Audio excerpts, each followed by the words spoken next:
drop 40% dia tak boleh nafas. Masa dia oksigen drop tu kat rumah ke ataupun Dekat rumah tu pergi hospital, kat kampung pergi hospital.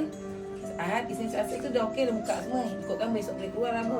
Tapi malam tu tiba-tiba dia jatuh kat ward. Dalam ward hospital call dia tak sedari dia kena stroke. Tak cakap teruk lah tapi tak boleh cakap sebelah ni lah. Lepas pada tu okey lagi boleh duduk kan.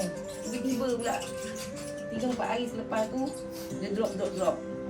CT scan otak ada pendarahan otak. dia memang ada Jantung. memang ada jantung. Dia memang ada jantung. Dia dah jadi kena beti sebab dia tak pergi buat itu kat Sedang itu kan. Pasal dia ada appointment kat Sedang. Dia nak pergi untuk tembak sumbat tu. Kalau yang saya penting IC. Apa IC tu saya cuba ikhtiar. Sebab kita nak try mohon bantu memang boleh. Sebab situasi tu memang Puan kerja tak kan? Saya memang daripada pertama dia tak Memang kerja lah, dah. memang situasi tu dengan pencin tu apa semua. Jadi memang ada ruang untuk ikhtiar lah kan.